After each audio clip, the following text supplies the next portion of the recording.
I'm impressed. They listened. Remember how a while ago I had explained in some videos that I really like the Toniebox as a concept, but that it really has some weaknesses. And those disadvantages were the following. First of all, it was not possible to see the battery percentage anywhere on this device or in the app, so you never knew when the Toniebox will actually run out of battery. The second disadvantage was this proprietary charger system where you needed this charger base to connect to it, and sometimes it was not connecting correctly, so then you thought it would be charging, but the next morning you realized it is actually empty, and then the kids were angry, of course. And also it's a proprietary charger, so if you forget that one, you cannot charge the Toniebox anymore. And this also led to another disadvantage. Because of this proprietary charger system, there was no possibility to extend battery life when the Toniebox ran out of battery with a power bank or something like that, which is also disadvantages, of course. And then the most disadvantaged thing from my point of view was this classic headphone jack. So the only possibility to connect earphones was using a wired headphone, or you could plug in some dongle to make it Bluetooth capable, but these dongles also came with some disadvantages, which for example include that you can lose it, and also it can lead to another situation, another problem, because in this headphone jack there is a little micro switch which makes the Toniebox switch from earphones to speakers and back. So when you plug in an earphone, then the speaker turns off and the sound will be sent out here through this headphone jack to the earphones.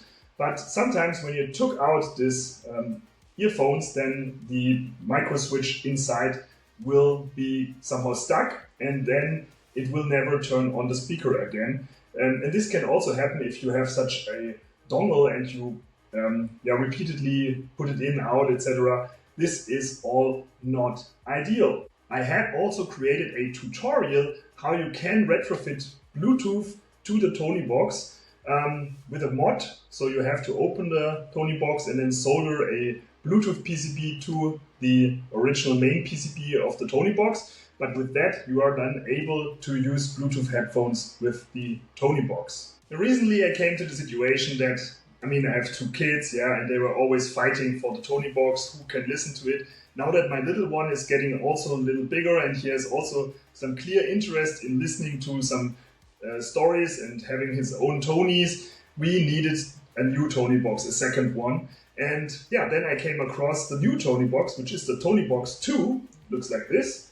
And actually, I think this is a much improved product. I'm really impressed. They really ticked the boxes.